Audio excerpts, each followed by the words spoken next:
So kejap nanti ada apa-apa perasmian ke Perasmian for untuk event ni, ada perasmian ke daripada VIP ke kot? rasa tak ada sebab tu. Okay. Tak apa, tak apa. Kalau tak ada pun lagi elok. So semua orang boleh relax kan. Ya, relax je. Okay. Ada Dr. Junaidah je tak ada apa direct PJI ke tak ada. Saya akan Okay. start lepas tu baca biodata doktor sikit. Lepas Okay. tu kita boleh terus Okay. Boleh. Itu Dr. Junaidah usia. Morning. Morning, Dr. Yong. Okay, actually our T-Rec, Dr. Profesor Madya Dr. Azhari, dia tak ada dekat kampus, dia dekat ILD, dia ada kursus 2 hari dekat sana. So dia kirim salam dekat Dr. Yong lah. Dia tak boleh join kot this morning punya session. Dia kata kalau sempat dia cuba mencelah masuk daripada sana. Saya ada share dah Google link kat dia. And then for your information, actually program for today, actually kita open. Kita ada invite several number of participant from Perlis, Penang to join the program. Okay. Okay. I think we can start now. Boleh, Mus? Boleh ke no? Boleh, no problem. Kita ada lebih kurang 31 participants. Okay. Okay, Assalamualaikum semua dan selamat sejahtera Dr. Yong. Okay, bersyukur kita pada hari ini, di pagi inilah kita dapat menghadiri sesi webinar Sembang Santai bersama Dr. Yong yang merupakan penyelaras Ketua Unit Etika dan Penerbitan di RMC UiTM. Okay, selamat pagi semua. Terima kasih kerana join webinar kita pada pagi ini dan saya akan membaca biodata sikit lah as a introduction. Kita introduce Dr. Yong Soon Kon kita. Dia sebagai penyelaras penerbitan di RMC UiTM dan juga dia berperanan sebagai memantau prestasi jurnal-jurnal yang ada di UiTM. Kita ada lebih kurang 56 jurnal kan Dr. Yong? Dan sedang bertambah. Sedang bertambah. Okey. Alhamdulillah. Okey, setakat ni 56 dah akan bertambah lagi. Okey, dan dia juga berperanan untuk menyediakan latihan perundingan untuk lembaga pengarang jurnal UiTM dan juga membantu pihak pengurusan UiTM membuat dasar-dasar dan strategi berkaitan penerbitan jurnal ilmiah. Dan sebelum ni tadi Dr. Yong ada berkata segala dia dah bertambah dia punya portfolio baru yang melibatkan claim ke doktor? Ya, claim. Claim. Okay, melalui Dr. Yong juga. Okay, dan biodata basic lah biodata Dr. Yong. PhD in Environmental Remediation. Dr. Yong ni adalah merupakan pensyarah di Fakulti Sains dan Gunaan Applied Sciences dan juga bidang pendidikan beliau, saya baca lah takut salah pula, in Organic Synthesis and Environmental Remediation with the Value Added Agriculture Waste Materials. Betul Dr. Yong? Betul. Okey, dan dari segi penerbitan H-Index Dr. Yong 7.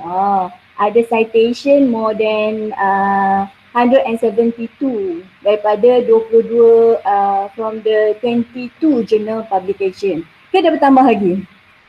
Sedang bertambah lah. Yang itu 2019 Okay. Dan juga dari segi beliau juga merupakan penyelia untuk postgraduate students, degree student di dalam dan di luar negara.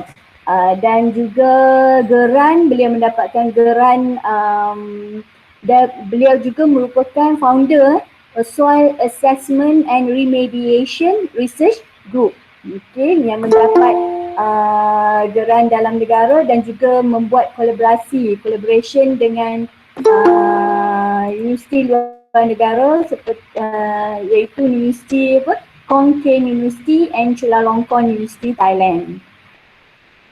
Dan dari segi reviewer, Dr. Yong merupakan editor dan juga reviewer untuk UiTM Press, Elsevier pun, Springer, Taylor and Francis Journals. Dan dari segi research project, Dr. Yong mempunyai lebih 19 research project sejak tahun 2006 sehingga kini. Ada apa-apa lagi nak tambah Dr. Yong? Tak Ada lagi? ada, dah lengkap dah tu. Dah tak ada apa-apa. Okey, itu lebih kurang sebagai intro kepada kita punya penceramah kita pada pagi ini, Dr. Yong Soon Kong. Okay, kita panggil Dr. Yong lah Dr. Yong. Okey, sekarang Macam mana? Sekarang serah pada saya ke? Ya, saya serahkan pada Dr. Yong. Okey, terima kasih. Dr. Musdiana ke Puan Musdiana? Belum lagi. Okey, tak apa. Akan sampai masanya. Okey, terima kasih Musdiana.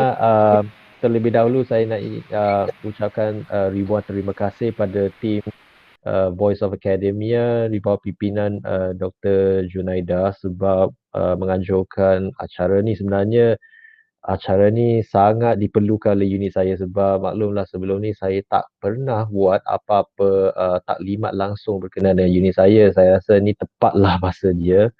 Mungkin saya sendiri akan jalankan taklimat selepas ni lah. Khusus untuk kampus-kampus cawangan yang ingin mewujudkan jurnal ataupun nak dapatkan maklumat lanjut berkenaan dengan khidmat-khidmat yang ditawarkan di bawah unit saya. Okay. Tapi sebelum tu izinkan saya bentang menggunakan slide PowerPoint. Bentar ya.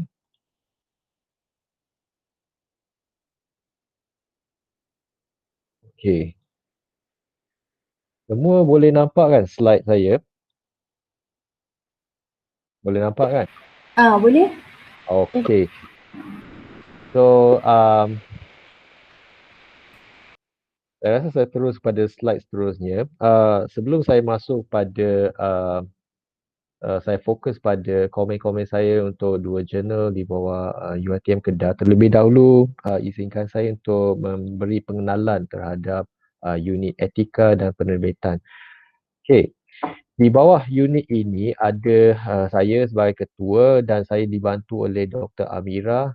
Beliau adalah koordinator etika penyelidikan. So sebagaimana yang tertera pada nama unit saya, unit etika dan penerbitan, unit ni memegang dua portfolio utama. Satu di bawah penerbitan jurnal khusus. So walaupun nama penerbitan tapi sebenarnya kami tengok khusus pada jurnal.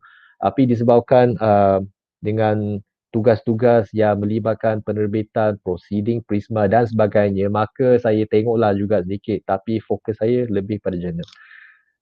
Manakala Dr. Amira dia lebih kepada pengurusan dan sekretariat jawatan kuasa etika penyelidikan. So untuk tuan-tuan dan puan-puan yang tak pernah dengar nama jawatan kuasa tersebut, okey, jawatan kuasa ni telah wujud kalau tak silap dalam 10 tahun yang lepas dan semenjak 5 tahun yang lalu kami telah mendapat akreditasi daripada NPRA. Dia satu badan di bawah KKM di mana mana-mana kelulusan etika penyelidikan berkenaan projek yang melibatkan subjek manusia perlu memohon kelulusan etika penyelidikan daripada Jawatan Kuasa Etika Penyelidikan UiTM. Jadi UiTM dah boleh luluskan semua permohonan yang melibatkan subjek manusia. Jadi di sini persoalan dia lah sama ada untuk bidang sains sosial. Sains sosial kan selalu memberikan macam questionnaire kepada subject of study. So banyak persoalan lah sama ada perlu ke tak perlu. Jawapan saya lah ya perlu. Tapi jangan risau sebab kalaulah kajian yang melibatkan manusia tidak membahayakan manusia tersebut, maka kes-kes sebegini boleh dianggap sebagai minimal risk dan kelulusan selalunya cepat lah. So jangan risau. Cuma sekarang ni persoalan dia perlu ke tidak? Jawapan saya, ya, sangat perlu. So sekiranya tuan-tuan puan-puan menjalankan apa-apalah penyelidikan yang mungkin melibatkan manusia, mohon dahulu. Mohon dahulu. Perlu ke tak perlu, jangan risau. Mohon dahulu. Jawatankuasa akan maklumkanlah sama ada perlu ke tidak. Sebab kenapa? Mana-mana penerbitan kebelakangan ni, terutama sekali jurnal yang berkuartal berimpak tinggi macam Q1, Q2, mereka mungkin akan bertanya sama ada projek tuan-tuan dan puan-puan sudah mendapat kelulusan jawatankuasa etika. So saya bercakap daripada pengalaman saya sendirilah. So saya dah terkena. Nasib baik tak apa-apa, masih terbit artikel saya. So mohonlah ya sekiranya melibatkan subjek manusia. Okey, unit saya disokong oleh staf sokongan ada 3. So mana-mana staf yang dalam kotak merah tu mereka di bawah Sekretariat Jawatankuasa Etika. Manakala saya sendiri dibantu oleh 2 staf sokongan saya dalam warna hijau. So sekiranya tuan-tuan dan puan-puan menghubungi pejabat unit etika, so kebiasaannya Cik Hamiza ataupun Cik Fariha lah yang akan menjawab panggilan telefon tuan-tuan dan puan-puan. Okey, so kita pergi ke fungsi unit etika dan penerbitan. So di sini saya panggil dia UEP. Banyak tugas yang kami cover sebenarnya. Sebelum ni saya cuma jaga prestasi jurnal saja, tapi kebelakang ni dah bertambah. So selain daripada memantau prestasi jurnal semua UiTM dalam seluruh UiTM, tahun ni kami berjaya menawarkanlah mendapat bajet daripada Pejabat Timbalan Naib Chancellor Pendidikan dan Inovasi. So beliau berbesar hati dan bermurah hati memberikan sebilang kecil peruntukan untuk kami tawarkan khidmat-khidmat yang bersesuaian dan penting untuk jurnal UiTM. So contohnya seperti iTankTK. iTankTK sebenarnya sama dengan Turnitin. So untuk memeriksa similarity index, DOI dan juga OJS. So itu tugas saya. Untuk maklumat tuan-tuan puan-puan, RMC ada menerbitkan 2 jurnal. So 2 jurnal tersebut adalah SRJ dan SRJ juga di bawah jagaan saya. Dan yang akan datang kemungkinan besar hujung tahun ni kami akan menawarkan satu lagi perkhidmatan iaitu khidmat suntingan manuskrip. So mana-mana jurnal yang bercita-cita untuk diterbitkan dalam jurnal berimpak tinggi Q1, so gunalah khidmat ni. Khidmat ni sebenarnya mahal, tapi itulah harga yang kami sanggup bayar supaya staf UiTM boleh terbit artikel dalam jurnal berimpak tinggi Q1 ya. Jadi di sini saya nak tambah satu lagi perkhidmatan yang terkini yang ditawarkan tahun ni iaitu PYPA ataupun PIPA dan juga insentif penerbitan artikel berimpak tinggi. Sebagaimana tuan-tuan puan-puan tahu, pembayaran yuran sekiranya tuan-tuan puan-puan tidak berkemampuan untuk membayar yuran penerbitan artikel, bolehlah mohon dengan kami. Setakat ini masih banyak bajet, tapi had dia di 2,000 dan ke bawah lah. So kebanyakan jurnal pun lebih kurang harga macam tu lah ya. Dan satu lagi perkhidmatan itu insentif penerbitan. Jadi mana-mana staf UiTM yang memenuhi syarat dan berjaya menerbitkan artikel di jurnal berimpak tinggi, maka kami akan bayar. Kami akan bayar dia sebagai ganjaran. Sesiapa yang contohnya lah, seseorang tu kalau memenuhi KPI minima tahunan, dah terbit cukup artikel. So mana-mana lebihan artikel yang staff tu terbit, kalau diterbit dalam jurnal Q1, dalam Scopus Q1, maka staff tersebut bolehlah menunggu bayaran sebanyak RM800 Malaysia. Jadi rajin-rajinlah ya menulis dan hantar ke jurnal berimpak tinggi. Okey, saya rasa yang lain tu saya tak akan sentuh. Tapi itulah mana-mana jurnal UiTM yang bercita-cita untuk menerbitkan jurnal baru di bawah menggunakan nama UiTM. So saya juga membantulah memberi nasihat sebelum tuan-tuan dan puan-puan menyerahkan permohonan. Nanti saya akan ulaslah macam mana proses permohonan tu. Jadi inilah sistem-sistem yang kami tawarkan ataupun perkhidmatan yang kami tawarkan menggunakan sistem online. So banyak-banyak sistem kami boleh dicapai melalui internet. Jadi kalau ada masa bolehlah tengok, layari laman web RMC dan pergi periksa lah. So mana-mana perkhidmatan yang kami tawarkan di bawah unit saya ada dalam laman web RMC. Dan inilah laman web Jawatan Kuasa Etika Penyelidikan. So sekiranya berkenan, sila layari laman web ni dan dapatkan maklumat lanjut, proses permohonan dan juga mana-mana maklumat yang berkenaan. Ya. Okey. Saya beralih pada tadbir urus penerbitan ilmiah UiTM. Jadi di sini ramai yang confused. Siapa sebenarnya di dalam UiTM ni yang melihat jurnal? Okey, jawapan dia sebenarnya banyak pihak. Banyak pihak. So terlebih dahulu saya tunjuklah ya. Catat alih tadbir urus penerbitan. So mana-mana penerbitan jurnal di bawah UiTM adalah di bawah pemantauan ataupun bidang kuasa jawatan kuasa induk penyelidikan universiti. So di bawah Naib Chancellor ada satu jawatan kuasa di mana jawatan kuasa ni dipengurusi oleh Prof Nazib, Timbalan Naib Chancellor Penyelidikan dan Inovasi. So dalam peringkat UiTM ni kiranya ini adalah tier 2 lah. Okey. Di bawah jawatan kuasa JKIPU ni, di bawah JKIPU ada satu lagi jawatan kuasa di mana pengerusi dia adalah pengarah UiTM Press, Prof Nur Zaidi, dan di bawah jawatan kuasa ini ahli-ahlinya terdiri daripada wakil daripada RMC iaitu saya sendiri, penerbit semestinya yang dibantu oleh sekretariat daripada UiTM Press dan juga wakil-wakil daripada jurnal UiTM serta perpustakaan. Jadi di bawah jawatan kuasa inilah yang akan melihat dan menilai prestasi jurnal serta menilai permohonan-permohonan baru untuk penubuhan jurnal baru UiTM. Yep. Okey. So saya berbalik pada pihak-pihak yang berkenaan yang terlibat dalam hal ehwal jurnal. Jadi saya mulakan dengan RMC. Sebenarnya PPP ni mewakili Pusat Pengurusan Penyelidikan iaitu RMC lah sebenarnya. PPP dengan RMC sebenarnya sama. Dan di bawah saya lah UEP. Okey, nama UIP sebenarnya nama lama UEP. Sebab belum update lagi. So inilah saya.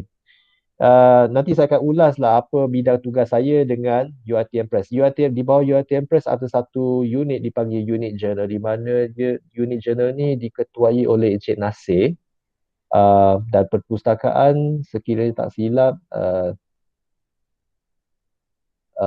adalah pegawai dia yang menjaga bahagian journal dan okey, so itu saja daripada tadbir urus. Okey. Dan seterusnya saya nak jelaskan apakah peranan UEP RMC dalam lanskap penerbitan UiTM. So di mana bidang tugas saya ya. Okey, mengikut jadual ni saya senaraikan tugas-tugas ataupun hal yang berkenaan dengan penerbitan jurnal. So bermula dari etika sampailah ke latihan, semua perkara yang berkaitan dengan post pre-editorial, bermaksud daripada penilaian, pelantikan editor dan juga penilaian prestasi. Semua tu termasuk di bawah tugas unit saya, iaitu UEP. Okay. So kalau kita lihat tugas yang terangkum di bawah UiTM Press, mereka lebih pada pasca editor. So mana-mana jurnal yang telah siap penilaian perwasitan, okay, dah siap perwasitan, reviewer dah habis review, maka proses terusnya adalah perwajahan, percetakan dan juga penerbitan. So mana-mana tugas yang selepas proses perwasitan, dia tugas tersebut adalah di bawah UiTM Press. So penerbitan jurnal tu di bawah UiTM Press. Maka dengan itu, mana-mana jurnal yang telah siap terbit akan menghasilkan hard copy, soft copy dalam 2 naskah CD. Semua bahan-bahan tersebut mesti diserahkan tepat pada masanya pada Encik Nasir, di mana Encik Nasir akan buat serahan kepada Perpustakaan Negara dan sebagainya. Proses ni penting, ya. Jadi dah jelas dah apa perbezaan tugas antara RMC dan juga penerbit. Okay. So maka dengan itu boleh dikatakanlah mana-mana proses pemantauan prestasi. So itulah kerja saya, nak pantau prestasi, ya. Okey.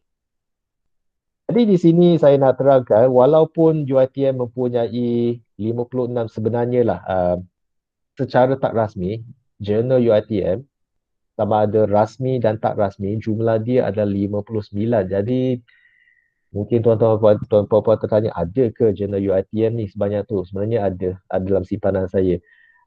Dan sekiranya, namun begitu, UiTM sebenarnya tidak menghalang kewujudan jurnal baru sekiranya berpotensi. Jadi kalau tuan-tuan dan puan-puan ada idea nak tubuhkan jurnal baru dan berpotensi, bolehlah pergi melayari laman web RMC ataupun dengan mengimbas QR code ni untuk mendapatkan garis panduan penerbitan jurnal, di mana garis panduan ni diterbitkan tahun lepas dan berkuat kuasa tahun lepas juga. Jadi mana-mana proses penerbitan jurnal, syarat-syarat, KPI, semua yang berkenaan lah dengan jurnal boleh didapati melalui garis panduan ni. Maka dengan itu, mana-mana penerbitan jurnal baru adalah tertakluk pada garis panduan ini. Okay. Nanti saya akan share lah ya slide ni, so jangan risau. Kalau tak jumpa juga, bolehlah pergi layari laman web RMC untuk maklumat selanjutnya, ya. Okey. Saya rasa saya berhenti sekejap dan bertanya lah. Okay, sebab nama pun sesi ni santai. Jadi kalaulah tuan-tuan dan puan-puan ada soalan, boleh mencelah. Saya rasa lebih baik mencelah sekarang daripada kemudian, sebab takut nanti terlupa soalan kan. So setakat ni ada apa-apa persoalan ke? Kita buka untuk persoalan daripada peserta. Sekiranya ada lah ya. Sekiranya ada saya nampak apa, Muhammad Hafiz nak tanya. Hai. Ya. Dengar tak? Dengar. Dengar. Okey, baik ni. Kami kat sini kan, dekat UiTM Perlis, kami ada urusan jurnal. Cuma jurnal kami yang dekat ni ada yang masuk MyJMS dan juga dengan journal.uitm.my. So soalan dia, kalau kami ada publish isu baru, adakah kami kena upload kepada dua-dua sistem tu? Sebab dia macam kadang-kadang dia macam tedious kan? Yep. Okey. Saya nak jelaskan perbezaan antara UiTM Journal dengan MyJMS. Sebenarnya dua-dua ni adalah sama. Cuma bezanya ialah MyJMS dibangunkan dan diselia oleh bahagian citasi dan infometrik Kementerian Pendidikan Tinggi. So itu adalah fasiliti kementerian. Manakala portal UiTM, Journal UiTM adalah OJS yang dibangunkan oleh saya sendiri. Namun begitu belum lagi dioptimize. Dan kalaulah menjawab persoalan lah Cik Hafiz, okay. Sebenarnya tak perlu nak upload ke dalam kedua-dua sistem ni, cukup hanya dengan salah satu saja. Tapi disebabkan jurnal UiTM ni belum optimize, sekiranya mana-mana jurnal UiTM Perlis kalau nak upload, saya cadangkan gunalah MyJMS dahulu ya. Baik. Okey. Okey. Ada persoalan lain tak? Sebab kalau tak ada, kita berbalik pada taklimat ya. Boleh? Okey. Saya sambunglah ya. Okey, berikut adalah pencapaian jurnal UiTM di dalam indeks tempatan dan juga antarabangsa. So sebenarnya slide ni saya petik daripada bahagian citasi dan infometrik kementerian, dan ni merujuk pada prestasi tahun lepas. Saya rasa agak baru. Sebab kenapa? Sebab keputusan MySite hanya akan diumumkan dalam masa seminggu 2 ni nanti. So berdebar ya Dr. Junaidah, ya saya pun berdebar. Dalam masa seminggu 2 nanti mereka akan umum berapa jurnal MySite yang UiTM ada. Tapi setakat ni lah jurnal MySite yang UiTM ada sebanyak 20. So diharaplah boleh bertambah bilangan ni. Jurnal yang terindeks dalam ASEAN Citation Index, sebelum ni ada 5, ada tambahan 3. Tambahan tu termasuk jugalah jurnal daripada UiTM Kedah, CPLT. So saya ucapkan tahniah lah sebab berjaya terindeks dalam ACI. Dan juga Scopus, setakat ni kami ada 3. 2 dalam bidang sains sosial dan 1 lagi dalam bidang sains dan teknologi. Dan 1 saja di bawah Web of Science. Sebenarnya bukan Web of Science per se, sebab dalam Web of Science dia banyak pecahan. So yang berjaya terindeks dalam Web of Science sebenarnya tergolong dalam bawah Emerging Source Citation Index. Sebenarnya boleh dicapai jugalah dalam Web of Science walaupun dia tak dikira. So itulah scenario kita. Now, walaupun bilangan jurnal UiTM adalah sebanyak 59, tapi hanya 49 saja yang mendaftar dengan MyJournal. So persoalan dia, kenapa 10 tu tak berdaftar? Jawapan dia lah, mereka tak tahu. So kebanyakan jurnal yang belum daftar ni, mereka tak ada pengetahuan macam mana nak menguruskan sesuatu jurnal. So untuk makluman tuan-tuan puan-puan, untuk nak wujud, nak ada visibility, nak wujud orang nampak jurnal kita dalam Malaysia, dia agak wajib lah sebenarnya untuk mendaftar dengan MyJournal. MyJournal sebenarnya dia tak susah sebenarnya untuk sesuatu jurnal untuk dimasukkan dalam sistem MyJournal. Tuan-tuan puan hanya perlu mendaftar, mencapai beberapa kriteria di mana sesuatu jurnal perlu ada, maka dalam masa setahun akan masuklah. Ya. Syarat dia ialah selepas kita terbit satu keluaran dan juga dah ada ISSN yang sah, maka selamatlah boleh masuk MyJournal dengan senang. Sebab kenapa? Sebab syarat untuk terindeks dalam MySite mesti masuklah MyJournal. So kalau tahulah mana-mana jurnal UiTM yang tak masuk lagi, bagi tahulah, sila mohon MyJournal sebab itulah syarat dia sebelum kita masuk ke MySite. Saya rasa tuan-tuan dan puan-puan dah tahu kan kenapa begitu pentingnya jurnal UiTM ni mendapat indeks MySite. Sebab pemberat MyRA mulai tahun lepas sehingga tahun ni dah berubah, di mana sebelum ni kesetaraan penerbitan ilmiah dengan jurnal berindeks sebelum ni untuk mana-mana jurnal yang tidak berindeks adalah separuh daripada jurnal berindeks. Namun kebelakangan ni, baru-baru ni, jurnal tak berindeks sudah jauh diturunkan taraf dia. Di mana sekarang ni 11, jurnal tidak berindeks adalah diambil kira sebagai lain-lain penerbitan. Di mana 11 artikel jurnal tidak berindeks adalah bersamaan dengan 1. So sangat jauhlah perbezaan dia. Namun begitu, jurnal berindeks MySite telah dinaik taraf. Sebelum ni tak ada. Sebelum ni tak ada mana-mana pengiraan MyRA yang mengambil kira jurnal ataupun penerbitan daripada jurnal MySite. Dan sekarang ni 3 artikel daripada jurnal MySite bersamaan dengan 1 jurnal berindeks. Jadi tuan-tuan dan puan-puan, sekiranya nak submit dan tak dapat diterima dalam jurnal berindeks Scopus, Web of Science, jangan risau. Sebab UiTM banyak jurnal MySite, terutama sekali dalam bidang sains sosial. Kalau sains dan teknologi tak banyak, tapi sains sosial memang banyak. Jadi jangan lupalah ya, serahkan artikel pada jurnal MySite UiTM ataupun jurnal berindeks MySite universiti lain. Tak kisah, dia masih diambil kira untuk skor MyRA ya. Dan berikut adalah jurnal-jurnal UiTM yang berindeks. Sama ada Scopus, ERA, ACI ataupun MySite. Jadi kalau nampak nama jurnal dalam kotak, dalam tengah-tengah kotak ni, semua berindeks MySite. Jadi nanti hantarlah ya. Sebab kenapa? Mulai tahun ni setiap jurnal yang terindeks dalam MySite untuk kekal dalam eyesight, mereka perlu terbit sekurang-kurangnya 20 artikel setahun. Tapi cadangan saya lah kepada semua jurnal, jangan setakat 20 saja. Pergilah sehingga 30 ataupun 40. Sebab kenapa?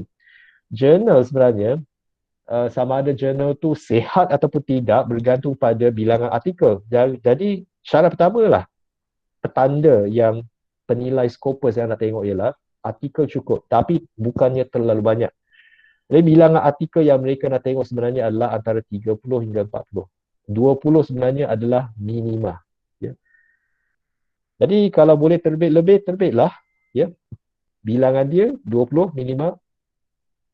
Ideal number is 30 to 40. 30, 40. Okey. Macam mana penilai daripada bahagian citasi menilai sesuatu jurnal untuk diambil untuk diindeks dalam eyesight. So berikut adalah kriteria dia. Okey, sebelum tu ni adalah proses dia ya. Jadi mana-mana jurnal yang dah mendaftar dengan My Journal, secara automatiknya jurnal tersebut akan dinilai selepas kriteria-kriteria minima telah tercapai.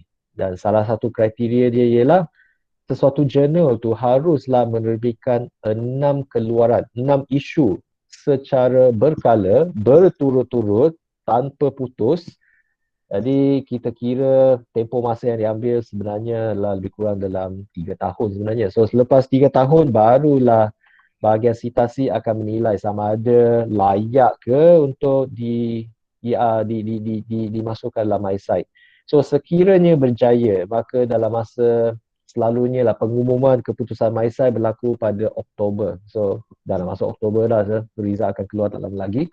Dan selepas dah masuk MySight, dalam masa setahun, 2 ataupun 2 hingga 3 tahun adalah layak untuk dinilai di dalam ASEAN Citation Index, ACI. Okay. So selepas ACI sebenarnya mana-mana jurnal selepas dah masuk ACI sebenarnya dah sangat hampir dengan Scopus. Jadi berita baik adalah tapi tak confirm, bahagian citasi sebenarnya akan bekerjasama dengan Scopus, penilai Scopus, di mana mereka akan memberi pengesyoran lah, recommendation pada penilai Scopus. Jadi boleh katakan mana-mana jurnal yang dah masuk MySight sebenarnya agak hampir lah untuk dimasukkan. Okay. Kalau lah tak masuk Scopus, ada satu lagi indeks iaitu ESCI. ESCI ni sebenarnya setara dengan ACI. Jadi berita baiklah untuk CPLT ni ya. Of course lah, mana-mana jurnal yang diwujudkan, of course the ultimate goal is nak diindeks Scopus. Jadi teruskan mencubalah ya, mana-mana jurnal yang berkenaan yang sudah masuk ACI sebab dah sangat hampir ya. Okey, kriteria dia selepas ni saya akan beritahulah kriteria penilaian MySight yang asas dahulu. So selalunya untuk penilaian asas, bahagian citasi akan menilai ke-6 kriteria ni pada bulan April setiap tahun. Jadi kenapa saya anjurkan bengkel selalunya bengkel pada bulan Februari dan Mac adalah sebab ni. Sebab sebenarnya penilaian MySight bermula pada bulan April iaitu fasa 1. Di mana kriteria 6 kriteria inilah yang akan nilai dan satu adalah ketepatan masa. So inilah yang terus terang saya cakap lah, kebanyakan jurnal UiTM ni struggle sebenarnya. Sebab serahan artikel pun tak banyak. So nak publish cukup paper satu hal, nak publish on time pun satu hal sebab banyak tugas lain kan. So saya faham sebab saya sendiri pun pernah mengalami masalah sama. Tapi tak ada kompromi dari pihak bahagian citasi. Mereka memang mewajibkan ketepatan masa ya. So contohnya lah, so saya bagi contoh. Sekiranya sesuatu jurnal tu menyatakan dalam website bahawa mereka akan mengeluarkan 2 keluaran pada bulan Januari dan Jun. Januari dan Jun ya. So saya ambil contoh. Sekiranya merujuk pada bulan Januari. Bila masa artikel perlu dimuat naik dalam website. Okay, kalau Januari, semua artikel kena siap dimuat naik pada hari terakhir bulan sebelum. Jadi untuk kes ni, kalau keluaran Januari bermaksud 31 Disember perlu dah siap buat naik semua artikel. Bukannya pada hujung bulan Januari. So ramai chief editor ataupun ramai pengurusan jurnal tak faham bila masa dia perlu terbit untuk diambil kira sebagai tepat masa. Sebenarnya kena publish early, bukannya publish on time. Publish on time adalah sehari sebelum the 1st of January tu, ya. So itulah takrifan ketepatan masa. Yang seterusnya adalah jangka masa. Jangka masa ni adalah seperti mana saya cakap, 3 tahun. Mungkin tuan-tuan akan tertanya kenapa 3 tahun, kenapa tak setahun, kenapa tak 5 tahun. Okey. Daripada kajian Scopus lah. Okay. Daripada kajian Scopus. Mereka merasakan 3 tahun tu adalah tahun ketiga. Tahun ketiga selalunya adalah tahun yang paling kritikal untuk sesuatu jurnal. Kalau untuk tahun pertama, sebab baru dan mungkin serahan selalunya banyak. Selalunya sesuatu jurnal akan matilah. Mati disebabkan kurangnya sambutan pada tahun ketiga. Ada yang mungkin lebih awal tahun kedua. So itulah sebabnya bahagian citasi dia nak sesuatu jurnal tu wujud selama 3 kalau 3 tahun tu masih wujud lagi, maka okeylah. So jurnal tu sihat dah boleh diambil kira dalam eyesight.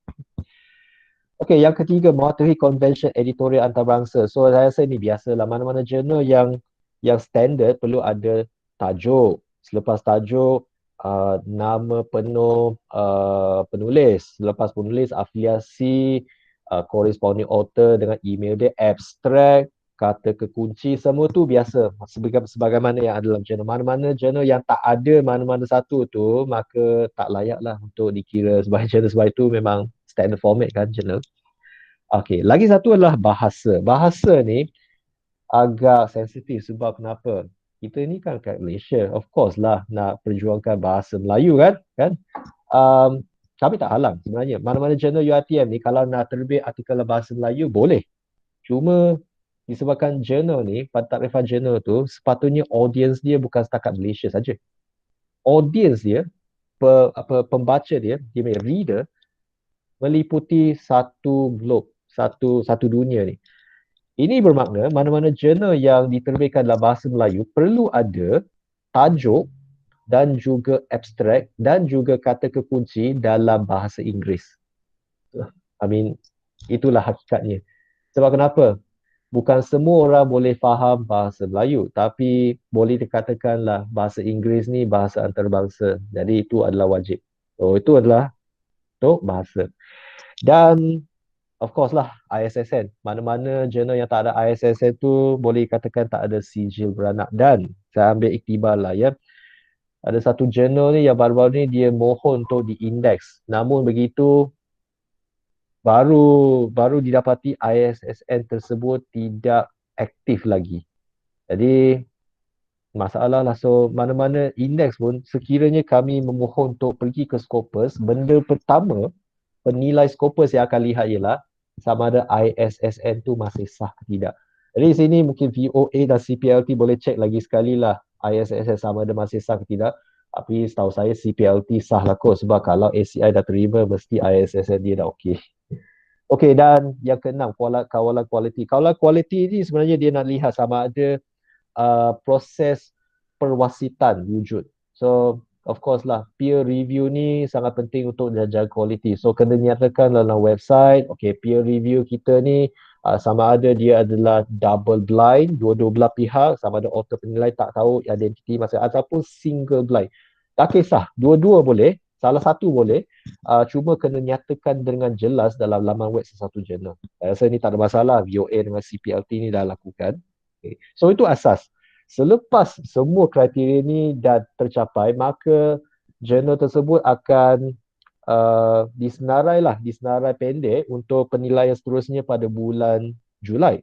So baru saja berlaku penilaian tu, di mana penilaian seterusnya melihat pada kriteria-kriteria lain seperti liputan subjek, bahan ilmiah yang diterbitkan oleh penerbitan tempatan. Jadi syarat untuk dimasukkan MySite ialah penerbit tersebut haruslah penerbit daripada Malaysia saja. So sekiranya sesuatu jurnal tu diterbitkan oleh, contohnya Elsevier sebab Elsevier Netherlands, Belanda, maka dia tak layak dalam MySite. Tapi kenapa dia masih termasuk dalam MySite? Sebab penerbit, ya. So tuan-tuan boleh tengok, kalau penerbit tu bukan daripada Malaysia, dia tak masuk MySite tau, ya. Saya rasa selama sebab UiTM ni semua jurnal, untuk makluman ya, untuk mereka yang nak terbit jurnal baru, penerbit dia mesti penerbit UiTM. Sekiranya bukan, maka kami tak anggaplah jurnal tersebut adalah jurnal UiTM, maka ialah tak cover ya. Yang seterusnya editorial. So editorial ni mungkin ramai yang tak faham kenapa editorial ni penting. Saya perhatilah banyak jurnal UiTM ni, editorialnya contohnya lah sekiranya ada satu jurnal tu di bawah satu fakulti, maka semua ahli sidang editor dia semua orang fakulti yang sama. Benda ni sebenarnya bukan tak boleh dibuat, cuma dia tak membantulah untuk perkembangan jurnal. Sebab kalaulah diambil kira, syarat yang dikenakan oleh Scopus, mereka nak tengok siapa yang ada dalam sidang editor. Benda pertama dia yang tengok ialah, kalau kita tanya siapa orang tu, of course dia akan tengok H index. Sorry to say lah, sebenarnya Scopus, dia nak tengok sidang editor yang duduk dalam jurnal tersebut, H index dia berapa. Dan selalunya mereka mencari double digit index. So even saya sebenarnya pun tak layak duduk dalam sidang editor dengan nilai 7 tu kan. Tapi tak apa, benda tu akan meningkat lah mengikut tahun.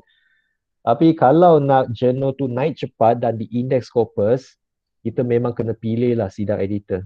Pilihlah pakar-pakar yang dalam bidang berkenaan dengan jurnal dan mempunyai H index sebanyak 2 digit. 10 pun jadilah ya. Ataupun kalau 9 pun tak apalah, boleh lah kot. Ya. Tapi janjilah yang expert dan selalu terbitkan artikel. So itu satu. Doktor? Yep. Kena semua ke? Editor report kena ada tu ke? Terima ke macam mana?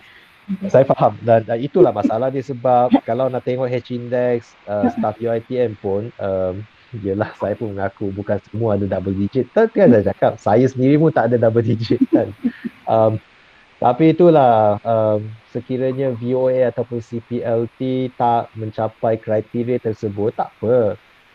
Cuba pelan-pelan, cuba pinanglah mana-mana staff UiTM yang mempunyai H index 2 digit. Kalau tak ada, boleh cari juga penyelidik antarabangsa ataupun dalam Malaysia yang mempunyai H index yang cukup. Sebab itu sebenarnya mereka nak tengok juga penilai Scopus. So tak apa, jangan risau. Boleh teruskan. Kami memang tak hukum sebab kami faham keadaan kita kan. Ada soalan lagi ke? Ada lagi yang lain mungkin nak tanya ke? Ni ada 2 soalan. Dr. Syarul.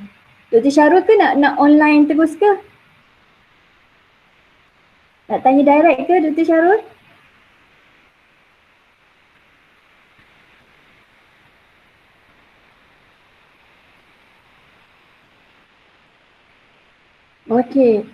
Dia tanya dalam chat. Saya ada 2 soalan utama. Kenapa jurnal daripada UiTM Johor tidak tersenarai dalam senarai RMC?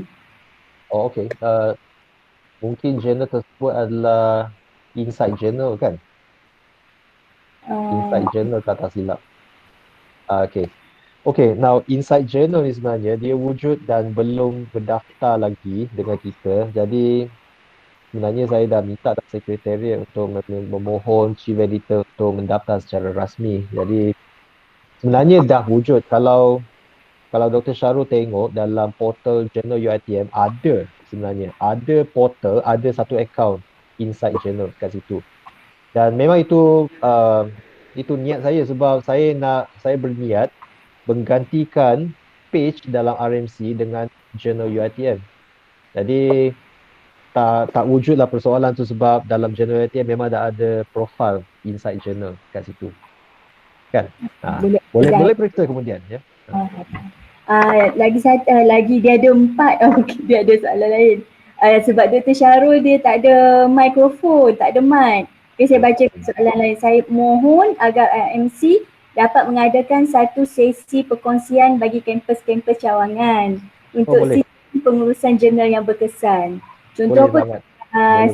tanggungjawab SOP penerimaan, kawalan kualiti dan juga penggunaan sistem online bagi penerimaan manuskrip yang bersesuaian dan sebagainya.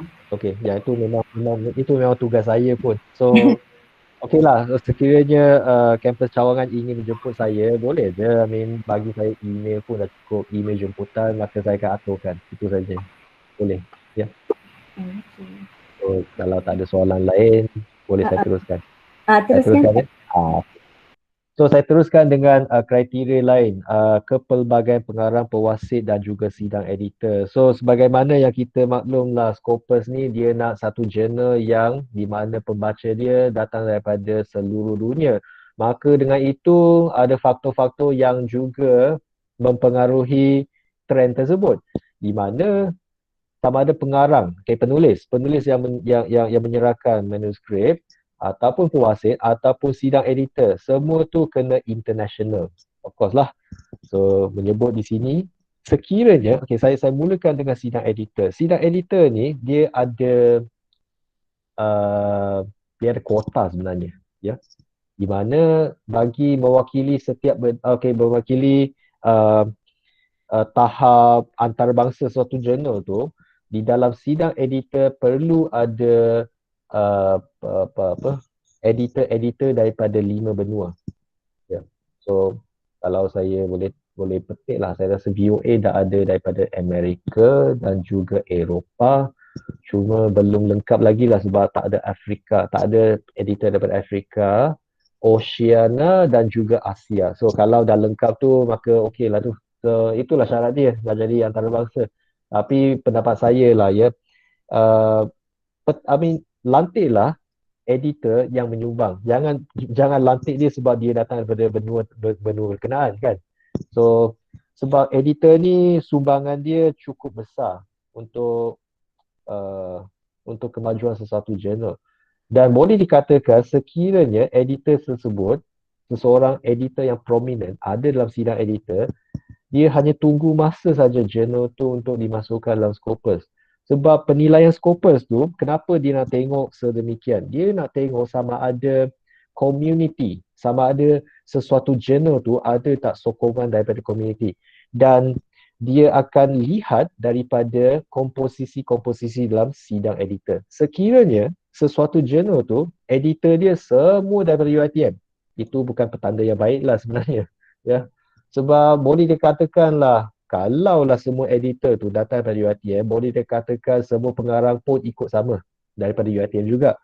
So, benda tu sebenarnya tidak menggambarkan tahap antarabangsa sesuatu jurnal. Ya. Dan boleh dikatakan Scopus dan Web of Science dia hanya nak jurnal peringkat antarabangsa saja. So, itu kena fikir-fikirkan lah ya. Benda tu tak urgent tapi perlu dilakukan. Dan mungkin tuan-tuan dan puan-puan akan tertanya, dalam sidang editor tu berapa editor yang perlu masuk? Okey. Saya petik lah, ada jurnal UiTM yang sampai 40 editor. Pendapat saya tak perlu sampai ke tahap tu. Ada jurnal yang tak sampai 10, iaitu terlalu sedikit, ya. Okey, bilangan yang sesuai lah. Saya cadangkan dalam 20. Okey, 20 editor, 20 orang editor, tetapi pecahan dia, komposisi. Berapa UiTM, berapa daripada Malaysia dan berapa daripada antarabangsa. Okey, kita mulakan dengan kriteria Scopus lah ya. Okey, so Scopus mereka seboleh-bolehnya nakkan 70 hingga 80% editor antarabangsa. 70 hingga 80. So kalau tak capai pun tak apa. Dia bukan kriteria wajib sebab apalah, nak sampai ke Scopus pun banyak masa lagi kita boleh buat kan. So untuk permulaan lah ya.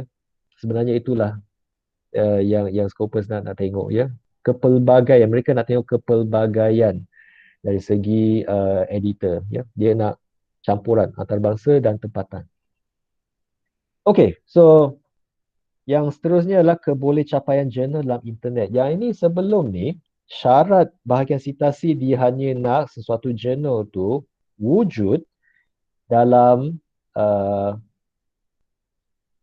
alam cyber, dalam internet. So sekiranya jurnal tu boleh capai, buka Google, type nama jurnal tersebut, klik enter, jumpa, dah lepas.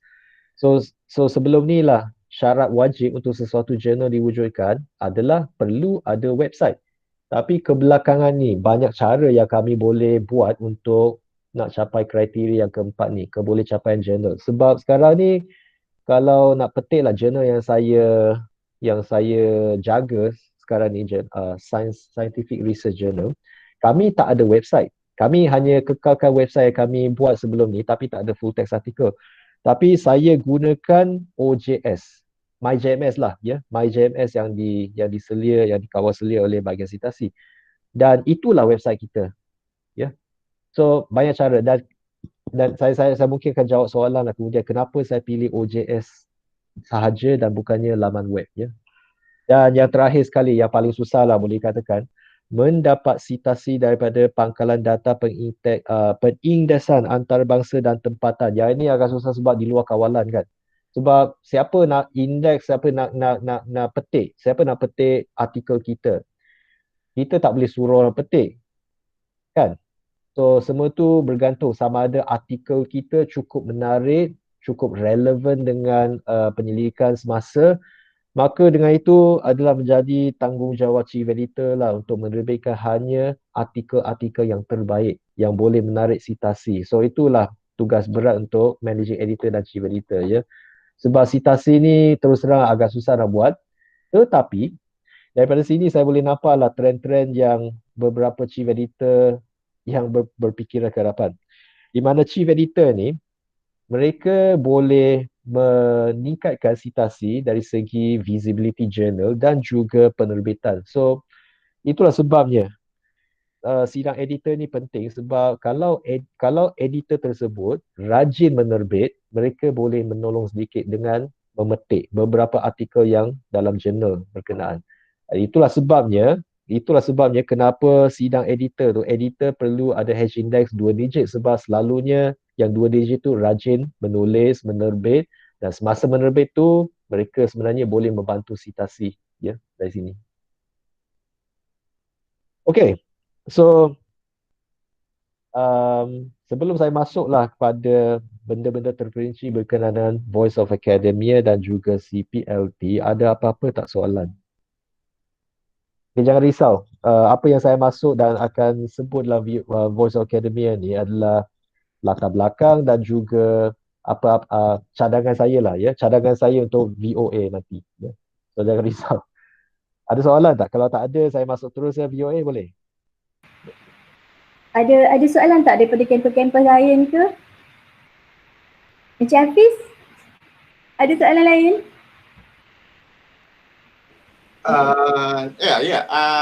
Saya ada juga soalan berkenaan dengan apa. Ada yang kata surat lantikan tu chief editor tu sebenarnya kampus sendiri buat ke ataupun kita kena dapat daripada RMC? Okey. Surat lantikan tu dia bukan datang daripada RMC. Sebenarnya itu usaha kami wujudkan supaya chief editor, diharapkanlah chief editor dan managing editor mendapat pelepasan ATA. Sebab kerja berat kan nak jaga jurnal ni. So dari sini kami pun terfikirlah adalah patut mana-mana jurnal yang masih aktif lagi, yang masih aktif menerbit, supaya diberi surat lantikan daripada Naib Chancellor. Oh ya, yeah, okey. Dan proses dia adalah macam ni. So saya akan nilai prestasi suatu jurnal. So kalau masih aktif, okey. Dan saya perlukan sokongan daripada PTJ. So sekiranya sesuatu chief editor sesuatu jurnal nak dapatkan surat lantikan tu, saya ada beri satu borang online, Google Form untuk diisi, di mana perlu sertakan surat sokongan PTJ dan juga satu lagi profil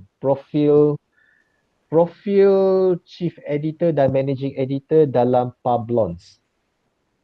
Pablons tu nanti dalam masa seminggu 2 ni akan ada dia punya webinar lah, ya. So nanti saya akan tunjuk poster dia. Kenapa saya pilih Pablons? Sebab Pablons sebenarnya adalah satu sistem pangkalan data yang menghimpunkan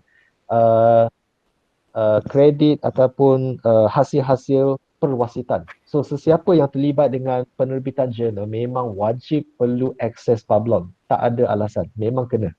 Sebab itulah satu-satunya rekod yang boleh ditunjukkan pada seluruh dunia bahawa jurnal tu wujud, menjalankan proses perwasitan, dan yang bagusnya ialah sekiranya kita ada profil Publons, dia akan rekod bilangan artikel yang kita nilai.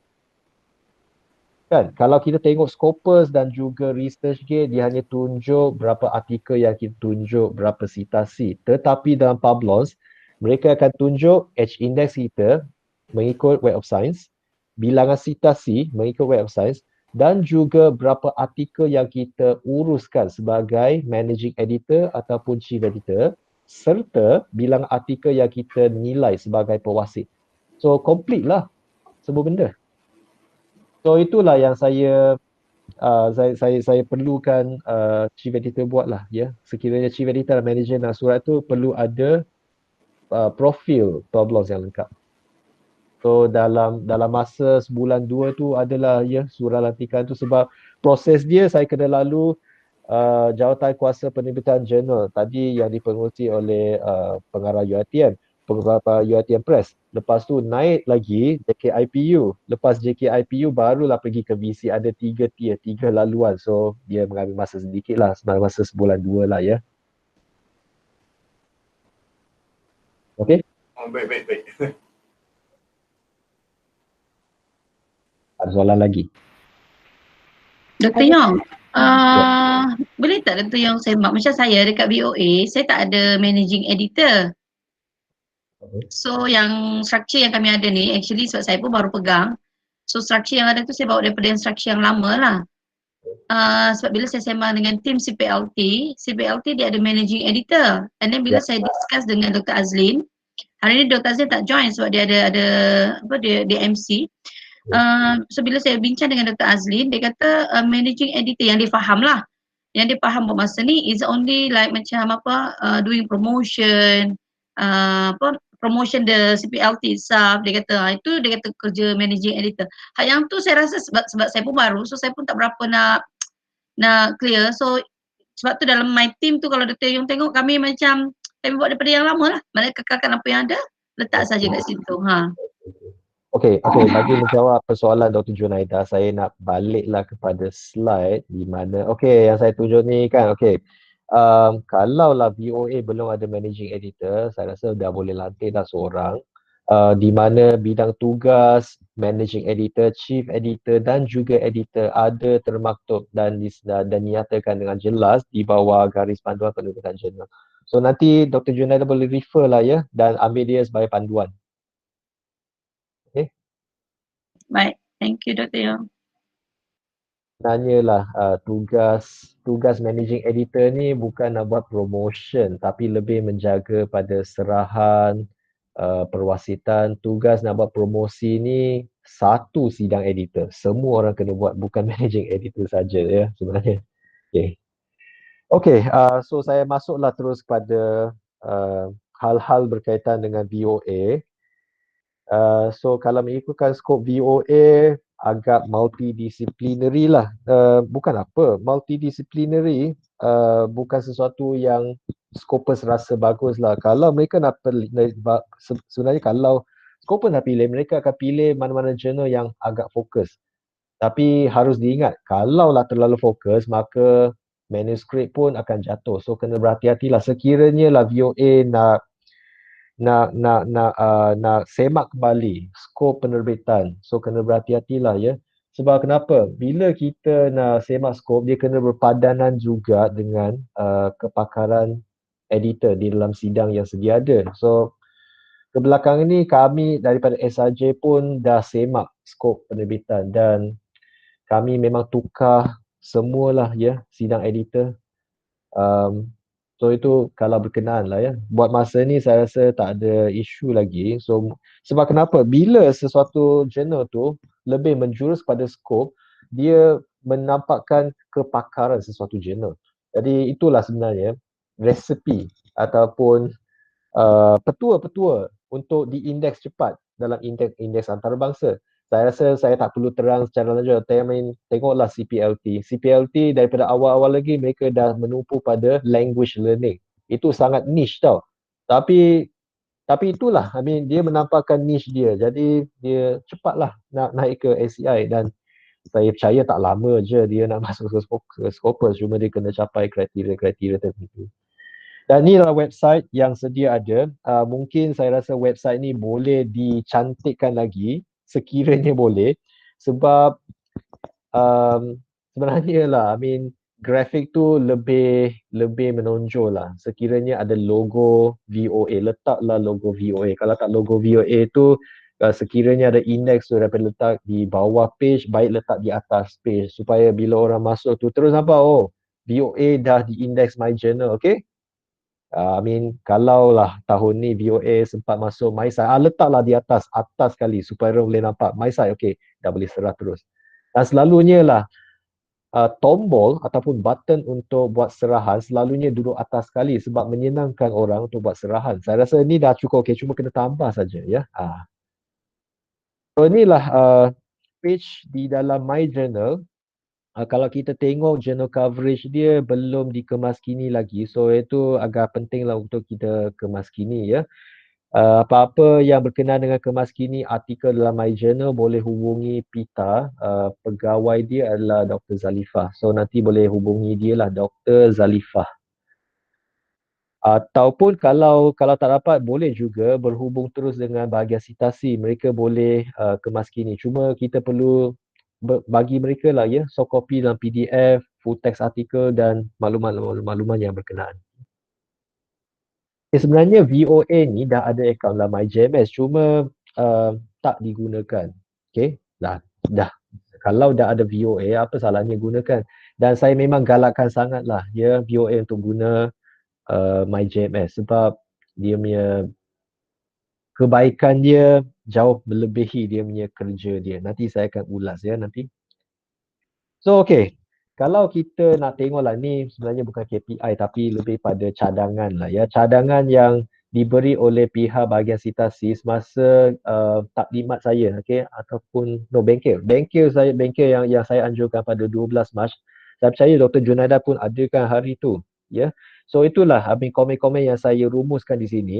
Dan kalau saya nak petik saya akan petik satu-satu. Okay, yang pertama, mereka mencadangkan supaya jumlah artikel sekurang-kurangnya 20 artikel setahun diterbitkan. Saya rasa ni dah tercapai sebab saya kalau tak silap VOA ada 22. So itu dah check, capai. Yang kedua, kepelbagaian organisasi, yang ni hampir tercapai. Sebab kenapa? Kalau tak silap saya masih ingat VOA cuma ada editor antarabangsa daripada Amerika dan Eropah. So nanti boleh carilah ya. Cari editor yang agak boleh membantu dari segi citasi dan juga artikel yang bagus-bagus daripada Asia, daripada Afrika dan juga Oceania. Oceania tu sama ada Australia ataupun New Zealand lah ya. Okey, kepelbagaian organisasi antarabangsa di kalangan penulis. Yang ini saya tak tengok terperinci. Saya anggap dia tercapai lah ya. So mungkin Dr. Junaida boleh usahakan lah ya. Kekemasan susun atur table. Yang ini saya tak berapa pasti apa maksud dia kekemasan susun atur table. Mungkin dia merujuk pada aturan keluaran kod. Sebab itu sajalah yang lebih menampakkan pada table. Tapi saya rasa itulah isu yang VOA hadapi sekarang ni. Sebab sebelum ni kan, tahun-tahun sebelum ni, dia punya kekerapan tu berubah-ubah daripada satu keluaran kepada 2, kepada 3, kepada 4. So, dia kena konsisten sebenarnya ya. Kalaulah dinyatakan dalam my journal 2 kali setahun, tiap-tiap tahun kena ada 2 keluaran. Lebih tak apa, jangan kurang. Ya, lebih tak apa, jangan kurang. So dia kena ada 2 lah. So saya rasa isu dia ada tahun-tahun yang lepas tu ada 1 tahun dia cuma ada 1 keluaran. So itu mungkin menjadi isu lah. Okay. So implikasi dia, sekiranya ada 1 tahun tersebut hanya ada 1 keluaran, maka BSI akan putuslah, dia akan menganggap okey tahun tu dia dah journal dah kurang aktif, maka dia akan menilai sesuatu journal di mana tahun tersebut dia ada sekurang-kurangnya 2 keluaran. Jadi dia kena 3 tahun berturut-turut, sekurang-kurangnya 2 keluaran, barulah dia dianggap cukup matang 3 tahun tu. Kan, ingat kan? 3 tahun untuk dinilai dalam my site. So itulah. Dan saya percaya VOA dah capai 3 tahun tersebut. So diharapkan tahun ni lah mereka berlembut hati dengan memasukkan VOA dalam MySite lah. Itu harapan saya. Okey, susunan isu. Saya rasa itu sama dengan kekemasan. Tajuk abstrak dan kata kunci dalam bahasa Inggeris untuk artikel bahasa Melayu. Yang ini saya tak pasti. Sebab sekali saya tengok untuk keluaran terkini, semua dalam bahasa Inggeris. Saya rasa itu tak timbul isu. Namun begitu, sekiranya VOA nak terbit juga artikel dalam bahasa Melayu, sebenarnya boleh. Cuma syarat dia ialah tajuk, abstrak, kata kunci dalam bahasa Inggeris. So dia kena ada dua lah. Bahasa Melayu dahulu, lepas tu barulah bahasa Inggeris. Ya.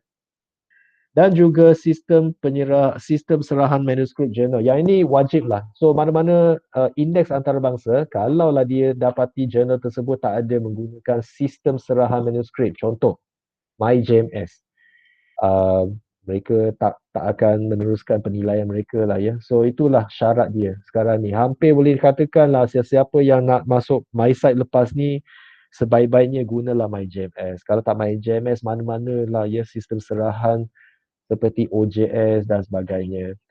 Dan akhir sekali pemakluman geran penyelidikan pada artikel jurnal. Yang ini selalunya kami letak pada bahagian akhir sekali sebelum bibliografi ataupun reference yang memberi macam penghargaan, acknowledgement. Okay, so geran mana yang artikel ni. So iaitu sekarang ni dah wajib ya.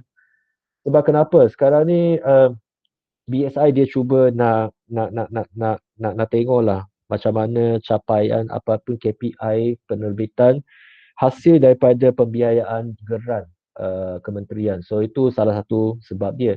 Lagi satu sebab dia ialah dia nak tengok sama ada tak conflict of interest. Sebab kemungkinanlah ada beberapa artikel yang diterbit tu dia agak berat sebelah bias. So kemungkinan penyelidikan tersebut dibiayai oleh pihak ketiga daripada industri dan industri itu memberi tekanan supaya penulis tu menulis benda-benda yang bagus saja. So iaitu kenalah dinyatakan siapa dia punya pembiaya untuk penyelidikan tersebut. So sekarang ni dah wajar lah ya. Dan saya nak tambah juga, ini bukan masalah VOA tapi lebih pada jurnal-jurnal yang menerbitkan penyelidikan yang melibatkan subjek manusia. Dan sekarang ni saya perhatikan kebanyakan jurnal antarabangsa ni selain daripada geran yang dia kena nyatakan, mereka juga perlu menyatakan nombor kelulusan jawatan kuasa etika sekiranya berkenaan. So contohnya sesuatu artikel yang diterbitkan dalam jurnal perubatan, mereka mesti menyatakan nombor kelulusan jawatan kuasa etika. So itulah saya cakap, kalau tak tahu sama ada penyelidikan kita memerlukan kelulusan jawatan kuasa etika, tak apa, mohon dahulu. Ya, sebab kita mungkin tak tahu sama ada nombor tu diperlukan atau tidak ya. Okey, saya rasa saya berhenti sebentar di sini. So mungkinlah tim VOA nak bertanya sesuatu ke berkenaan dengan KPI VOA ni. Ada ke soalan? Mungkin ada soalan kot. Okay, Dr. Yong. Saya cuma nak tanya yang previous slide yang Dr. Yong tunjuk tadi itu, yang berkaitan apa? My JMS. Yang sebelum KPI ni. Yang ni saya tak tahu macam mana. Yang ni saya nak ambil dekat mana? Saya percaya MyJMS ni diwujudkan oleh editor sebelum Dr. Junaida. So account tu wujud, cuma sekarang ni Dr. Junaida kena aktifkan semula dan gunakan dia. Sebab macam previously, before saya ambil yang ni, memang kita guna pakai yang manual punya ni lah. Saya tak tahu pun kewujudan had ni, tak apa nanti saya check semula. Saya boleh bagi tahu lah, sekarang ni dah tak mengikut zaman lah kalau kita gunakan email, walaupun dia dibenarkan. Sebab kenapa? Kalaulah kita gunakan MyJMS tu, dia mempunyai ketelusan yang sangat-sangat tinggi. Sebab apa-apa yang kita serah, yang kita nilai, tarikh yang kita selesai, tarikh kita buat, semua dicatat secara automatik di dalam MyJMS. Dan boleh dikatakanlah selepas ni, sekiranya VOA melantik managing editor, beliau akan bekerja dengan dekat menggunakan MyJMS. Okay. Okey, okey. Tetapi Dr. Junaida selaku chief editor pun akan turut serta. Cuma kerja Dr. Junaida adalah baca, kalau setuju tekan button setuju, kalau tak setuju tekan button tolak. Itu saja Oh, kerja Dr. Junaida dengan MyJMS. So cukup oh, senang untuk Dr. Junaida. okey, okey. Tak apa. Thank you Dr. Yong. And then yang regarding yang ada KPI tu, yang Dr. Yong tunjuk tadi tu, actually untuk current punya publication, kami dah tambah dah on acknowledgement ni. Kami dah mention dekat penulis untuk diletakkan, sebab saya tahu yang ni hari tu kan masa yang bulan Mac yang saya pergi kursus hari tu, memang yang ni salah satu masalah lah dalam BOA. Okay. So baguslah tu kalau ada tambah, ya. Yang ni Penambah saya baik. dah improve. Okay. Ada lagi soalan tak? And then regarding yang sidang editor yang Dr. Yong kata, yang tu untuk status kami sebab sekarang VOA berada dalam my journal. So dia nak masuk dalam my site kan. Yang ni wajib Dr. Yong untuk Asia, African, Oceania, yang tu memang saya kena cari wajib kalau kami nak tukar status ke my site. Ya, sebenarnya dah cakap wajib tu ya juga, sebab ultimately kami memang nak berharap untuk masuk ke Scopus kan. So baik cari sekarang. Cuma penilaian my site tu mungkin dia tak berapa tengok lah bahagian tu. Okay. And then lagi satu, tadi Dr. Yong ada mentions kan on percentage. Sebab kalau ikut Scopus, dia nak 70, at least 70 to 80 antarabangsa, betul? So sekarang ni macam keadaan yang for the journal yang baru macam kami ni lah, tak adalah baru pun, maksudnya masih dalam status my journal. Pembahagian tu dia sama juga ke? Saya kena follow juga yang 70-30 ni, ataupun saya boleh ambil 50-50 ke macam mana? Yang untuk sidang editors. Dr. Junaida boleh cubalah ya. Buat kalau tak berjaya pun jangan risau. Itulah penilaian my site ni sebenarnya dia lebih mementingkan pada convention artikel tu. Dia kena menampakkan sesuatu yang menyerupai sesuatu artikel jurnal lah. Itu satu. Nombor dua ialah perwasitan. Dia mesti ada perwasitan. Saya percaya dua-dua benda ni dah tercapai. So daripada komposisi sidang editor tu, walaupun itu salah satu kriteria dia, tapi jarang sekali mereka enforce. Mereka tak berapa enforce sangat. Mereka nak kejar perwasitan, apa lagi tu? Perwasitan, ketepatan masa. Mereka memang particular. Kalaulah sesuatu tahun tu, kalau kita claim ada 2 keluaran, tapi tahun tersebut hanya 1 keluaran, itu memang big no-no lah. Itu memang sangat tak baik lah di mata BSI ni. Okay. Lagi satu saya nak tanya regarding yang ketepatan masa tu kan Dr. Yong.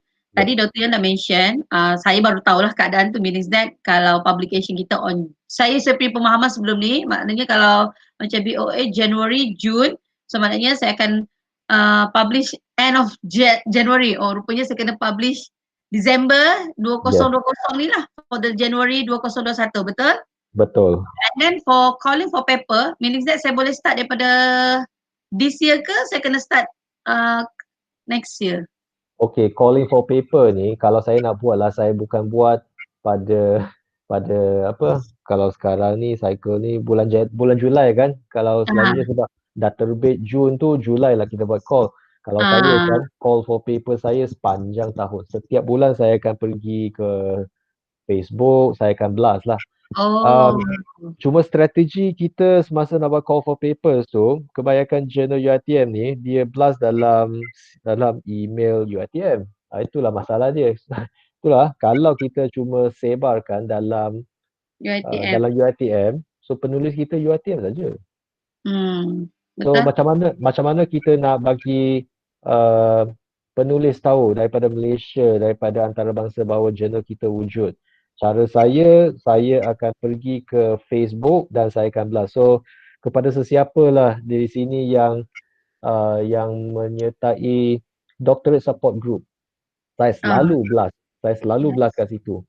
So apa yang saya cuba buat sekarang ni, saya cuba nak ketengahkan semua jurnal UiTM yang masih aktif, yang berjaya menerbitkan artikel, saya cuba jual lah dalam doctorate support group, sebab dalam group tu dia ada PhD PhD student daripada se-Malaysia. Itulah yang bagus sebab mereka lah yang akan bakal menghantar artikel kan.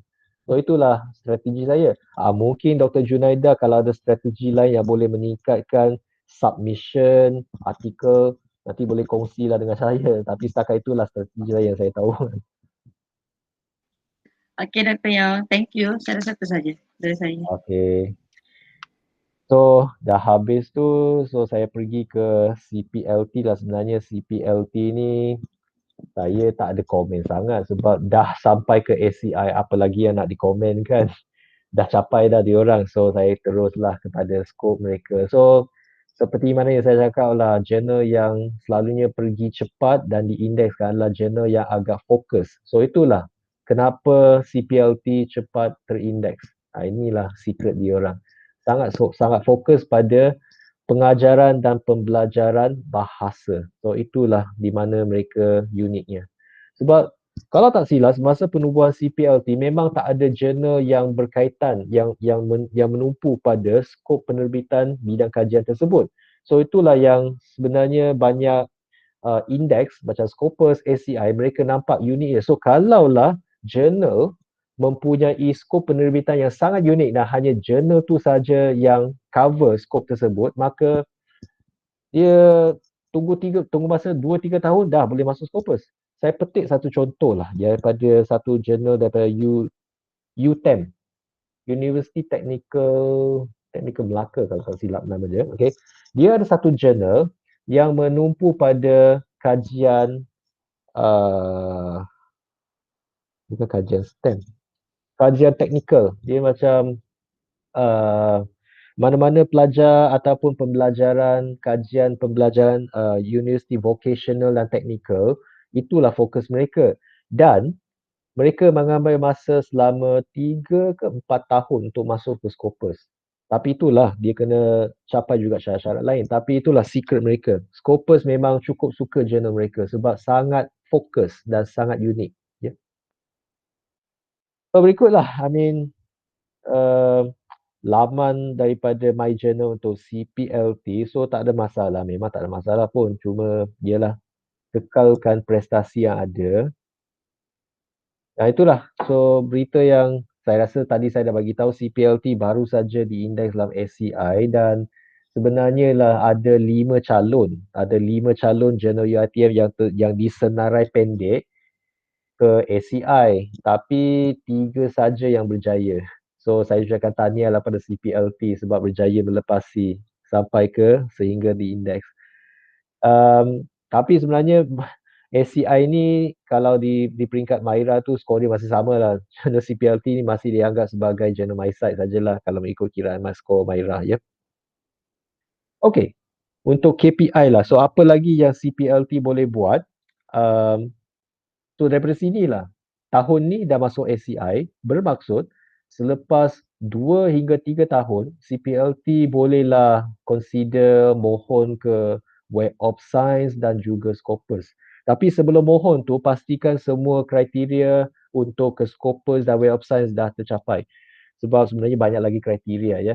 Cuma saya tak tunjuk di sini sajalah. Tapi kalaulah ada wakil-wakil dari CPLT nak tahu secara lanjut apa lagi yang perlu dilakukan, nanti boleh bincang balik dengan saya lah ya. Kita boleh usahakan strategi seterusnya dalam masa 2-3 tahun. Sekejap je tau, 2-3 tahun jangan anggap dia panjang. Sekejap je dia habis. By that time dah nak dinilai. Okey. Sebelum saya mengakhiri ucapan saya atau tanya saya boleh buat rumusan di sini. Sebenarnya VOA memang pada pandangan saya berpotensi untuk diindeks dalam MySite. Tapi penilai dalam MySite tu mungkin mereka ada sebab-sebab sendiri kenapa VOA belum lagi diindeks. Tapi saya memang berharaplah dalam masa 2-3 minggu lagi saya jumpalah nama VOA dalam senarai MySite. Ya, 2-3 minggu lagi mungkin saya akan contact lah Dr. Junaida, berita baik ke macam mana. Okey. Poin yang kedua, VOA dan CPLT perlu mengekalkan prestasi cemerlang penerbitan. So, apa yang saya puas hatilah dengan CPLT dan VOA ni, mereka menerbitkan tepat pada masa, pada pendapat saya, kalau dia terbit pada bulan tersebut masih dikira tepat lah ya. Dan juga bilangan artikel yang cukup. So itulah antara masalah-masalah yang dihadapi jurnal UiTM tetapi tidak pada VOA dan CPLT. So baguslah tu. Dan yang terakhir sekali, VOA dan CPLT perlu menggunakan kemudahan dan teknologi cyber bagi meningkatkan visibility dan citasi. So, iaitulah saya nampak mungkin sedikit kekurangan lah daripada VOA dan CPLT sebab belum mula mengguna MyJMS. So, VOA dah ada account, CPLT pun saya rasa ada account. So, apa salahnya? Kekalkan, benarkan penulis menyerahkan artikel melalui email tapi tambah lagi satu, ya, tambah MyJMS. Percayalah nanti bila VOA dan CPLT guna MyJMS, lepas ni akan masuklah universitasi nanti, ya. Okey, sebelum saya mengakhiri slide saya nak buat sedikit promosi lah ya, promosi kepada sesiapa yang belum lagi mendaftar untuk webinar Clarivate Publons, ya, silalah daftar sebab selepas ni boleh dikatakanlah Publons ni bakal menggantikan Researcher ID, bukan bakal, dah pun menggantikan. Jadi sesiapa yang belum ada profil Publons, buatlah dan update. Sebab kenapa? Lepas ni, sesiapa yang dah update profil Publons, nanti akan datanglah jemputan untuk mewasit artikel-artikel Web of Science. Sebab hanya dari situ sajalah Journal Web of Science mendapat maklumat bakal pewasit. So cepat-cepatlah ya, daftar dan juga wujudkan profil. So pautan ada saya senarkan, tapi cuma boleh scan lah imbas QR code. Okey. Dan sehari selepas webinar Publons, kami juga ada satu special webinar lah. So special webinar ni untuk Chief Editor, Managing Editor dan juga PTJ yang mempunyai jurnal. Sebab dalam webinar pada 8 hari bulan Oktober, kami telah menjemput 2 wakil daripada Web of Science. Dan 2 wakil speaker tersebut, mereka banyak menguruskan permohonan jurnal untuk diindeks dalam Web of Science. So sekiranya lah CPLT berhajat nak cuba nasib, mungkin boleh tanyalah ya speaker terus macam mana kriteria dia, prosedur dia. So itulah tujuan dia, nak adakan macam perbincangan 2 hala. Sekiranya soalan boleh tanya terus ya. So itulah jemputan pada pengurusan jurnal PTJ, tapi sebenarnya webinar ni terbuka kepada sesiapa yang berminat boleh juga masuk ya, tak ada masalah. So berikut adalah 2 speaker yang saya maksudkan. Dan itu saja daripada saya. Sekian, terima kasih. Sekiranya ada soalan mungkin kita boleh mulakan. Ataupun saya serah balik pada Puan Musdiana. Okey doktor, kita ada Dr. Nur Ilianis. Soalan daripada Dr. Nur Ilianis. Ke Dr. Nur Ilianis nak tanya direct ke? Ada tak? It's okay. Okay. Saya tanyakan Dr. Nur Ilianis, dia nak minta Dr. Yong boleh tak bagi weightage, contoh weightage untuk compare non-index journals and proceeding publication. Okey. Saya ada poster dia, cuma saya tak masuk dalam slide. Ya, sebentar. Baik ya. Siap.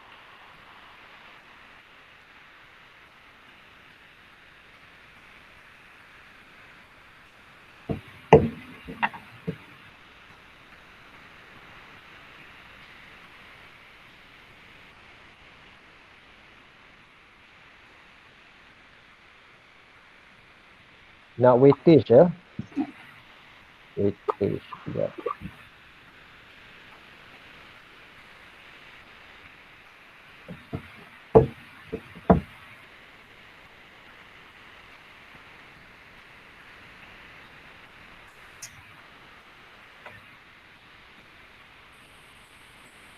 Okay, sementara tu ada peserta-peserta lain ada soalan ke? daripada Perlis. Kita ada Perlis, orang Perlis, kita ada Penang, kita ada.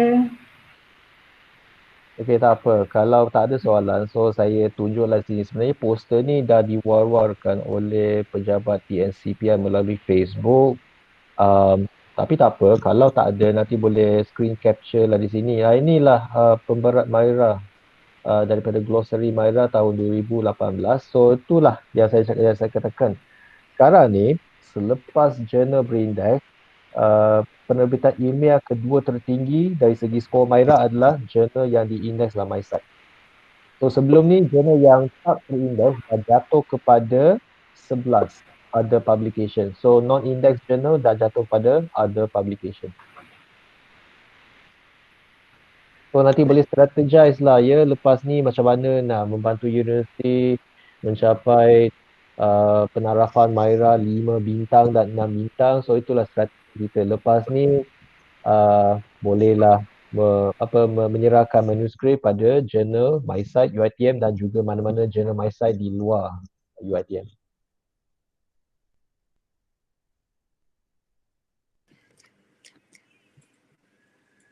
Lagi ke soalan? Hello Dr. Yong. Ya. Boleh dengar tak? Boleh. Okey. Saya daripada Fakulti Seni Lukis Seni Reka UiTM Cawangan Kedah. Kami bercadang untuk membuat satu jurnal lah. Baru first time lah nak buat. Jadinya kalau saya tengok dalam garis panduan penerbitan jurnal UiTM ni, kita ada banyak progres. Agak-agak berapa lama masa perlu diambil untuk menyelesaikan semua tu? Kami tak ada had masa, dia mengikut pemohon lah jurnal baru tersebut. Tapi saya nak tanya dahulu, kalau jurnal tersebut diwujudkan, agak-agak skop penerbitan dia berkenaan apa? Kalau dekat Fakulti Art and Design, kita cadangkan untuk buat penerbitan lebih fokus kepada Art and Design dan juga sedikitlah kot tentang Social Science. Okay. Boleh tak? Ada ke? So kalau saya tengok, kita ada dua contoh dekat dalam UiTM ni. Satu daripada UiTM Melaka dan juga satu lagi My Ideology daripada UiTM Perak. So saya buat comparison dua yang ni. Kalau dalam UiTM Melaka, dia punya susun atur sama sebiji macam garis panduan ni. Cumanya buat masa sekarang ni kalau saya cek, masih lagi tidak ada dalam MySite. Tapi dalam yang UiTM Perak, My Ideology, dia dah, kalau tak salah saya dah ada dalam MySite sebab dia punya terbitan dia agak konsisten. Jadinya saya buat comparison dua tu lah. Okay. Okay. So untuk pengetahuan lah, Dr. Juaini ke? Oh, boleh lagi doktor. Okay. Masih lagi poin.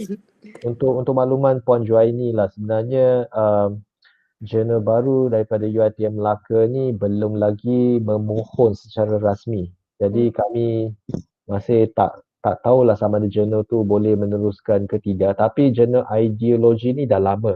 Dan Ideology ni bersama-sama dengan VOA, saya harap tahun ni dapat MySite. Tapi sebelumnya belum. Ya. Sebab kalau tak silap Ideology pun mereka lebih pada art and design. Masalah mereka mungkin dari segi kekerapan dan juga konsistensi menerbitkan artikel. Sebab ada beberapa tahun yang saya rasa dia macam tak capai dia punya kekerapan keluaran tu. Saya tak pasti, saya kena tengok balik. Mungkin saya tersilap, saya kena tengok balik kekerapan dia. Tapi mengikut penilaian saya awal tahun, saya rasa tahun ni mungkin boleh masuk MySite. So kita nak tengok lagi. Okay, now isu dia sekarang ni ialah buat masa ni kami memang dah ada 1, 2, 3, 4. Kalau nak masukkan dengan jurnal baru Puan Juaini ni, kita bakal ada 4 jurnal art and design. So itu mungkin akan merumitkan lagi lah proses permohonan.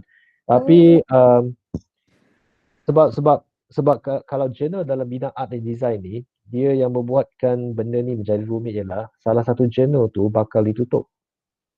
Okey. Sebab dah 2 tahun tak menerbitkan keluaran langsung. So yang itulah kami agak tak pasti sama ada potensi tak untuk jurnal art and design. Tetapi ideologi masih lagi beroperasi dengan aktif, dan saya rasa benda ni saya serahkan pada pakar lah ya, sebab okey, sekiranya Puan Joy ni nak serahkan permohonan boleh dilakukan melalui Sekretariat JPJBP, UiTM Press lah ya.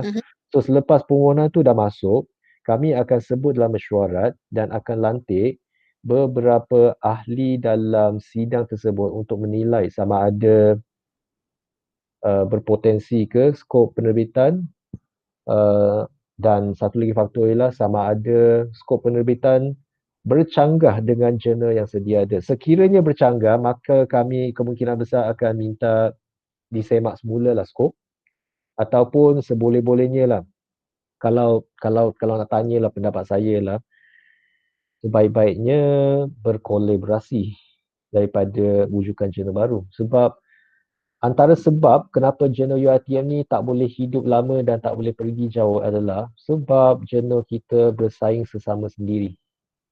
Itulah masalah yang paling ketara dalam jurnal UiTM sekarang. Okey, so saya tak menghalang. Boleh juga menyerahkan permohonan, cuma kena betul-betul pastikanlah skop penerbitan tu betul-betul belum di cover oleh mana-mana jurnal dan cukup berpotensi. So kami nak jurnal UiTM yang boleh pergi jauh, yang boleh pergi ke Scopus. So kena mula dengan langkah yang betul lah ya.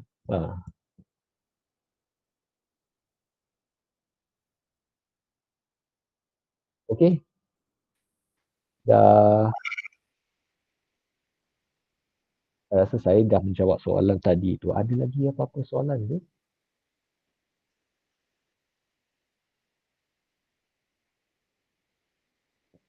Dr. Yong, regarding online training tu untuk OJMS tu, ada online training tak yang akan dibuat? Okey, training tu untuk bengkel yang dianjurkan oleh BSI. BSI ada menganjurkan bengkel 4 kali tahun, tapi disebabkan pandemik COVID tu mereka membatalkan 2 bengkel pada hujung tahun yang baru-baru ni lah, September. Baru minggu lepas sepatutnya mereka ada bengkel tapi dah dibatalkan. Namun begitu, saya sendiri boleh berikan latihan tersebut. Okay. So kalaulah VOA bercadang nak buat satu lagi bengkel maya, boleh je kita anjurkan secara online ya, sebab VOA dah ada akaun kan, boleh buat terus. Itulah kami plan macam tu lah kot, nanti kami nak set satu date kan, kalau boleh buat hands on ataupun mungkin secara maya ke macam ni kan, dengan Dr. Yong, so at least kami boleh guna pakai lah kemudahan yang ada yang online tu. Okay, boleh. So maklumkan pada saya masa dia, nanti saya arrange timetable. Sebenarnya dalam masa 2 minggu lagi saya akan buat satu lagi bengkel OJS dengan Fakulti Kejuruterang Kimia. So mereka dah buat dan banyak lagi fakulti dah buat. So boleh dibuat. Kami boleh buat secara maya. Ya. Okay, baik.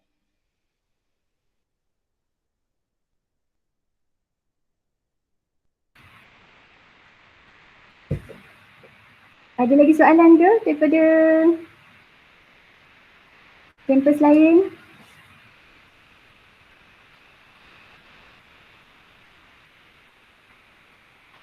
Kalau ada soalan berkenaan dengan Prisma, boleh juga tanya. Banyak benda lah yang ada kaitan dengan unit saya.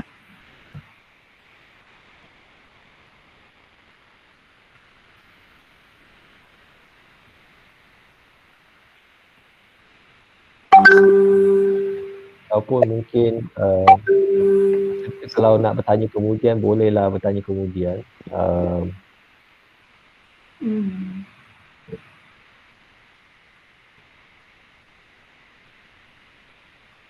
Ada? Tak ada?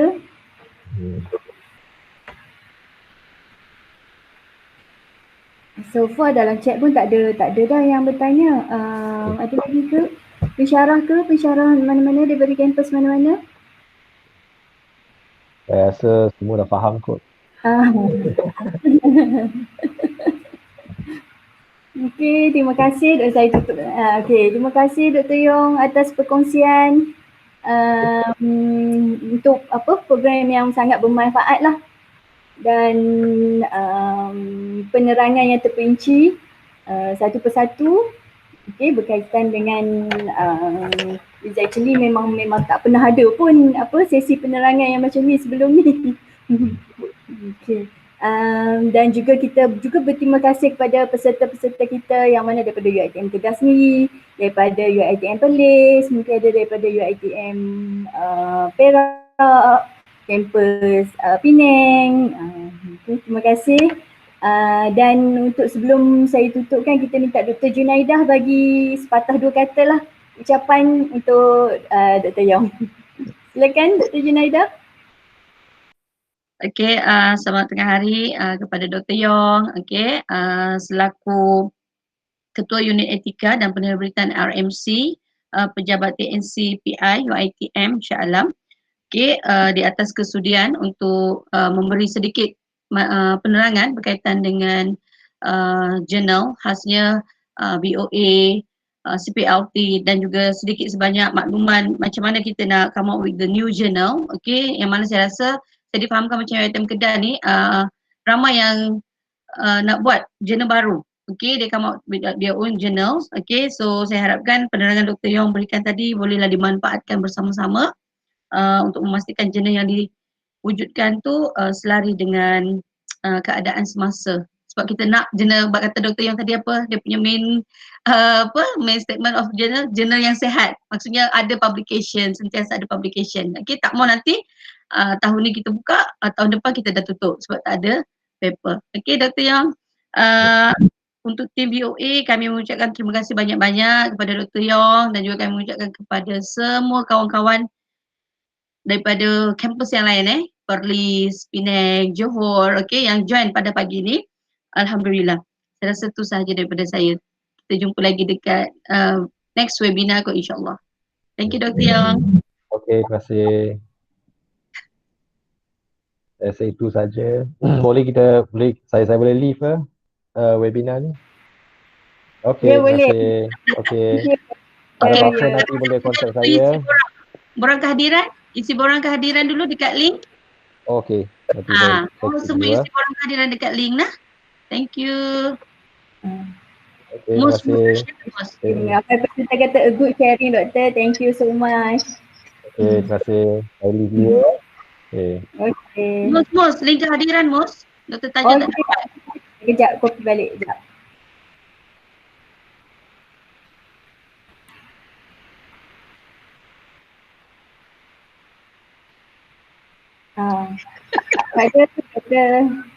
Tak ni. Cik Muhammad, kita admire Cik Muhammad Hafiz punya background tu, tukar background macam-macam. Minta semua mestikan ni attendance dan yang record ni saya akan send melalui email lah. Cik Muhammad Hafiz kena buat satu webinar. Background untuk apa?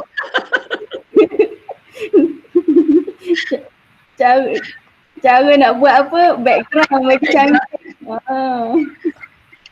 Kawan-kawan isi attendance lah. Terima kasih semua. Assalamualaikum.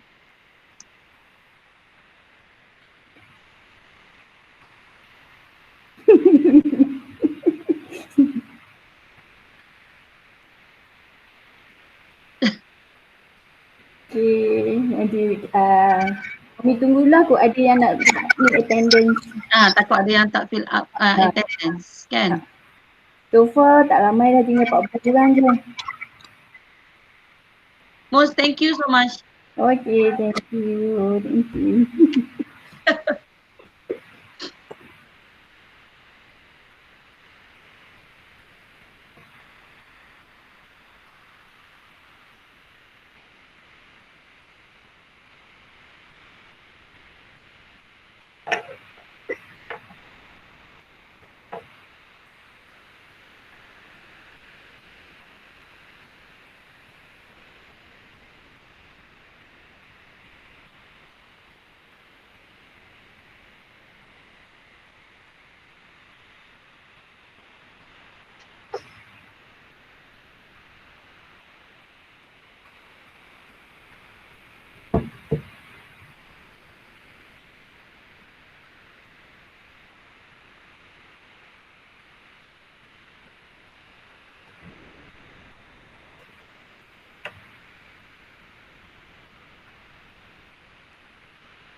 you.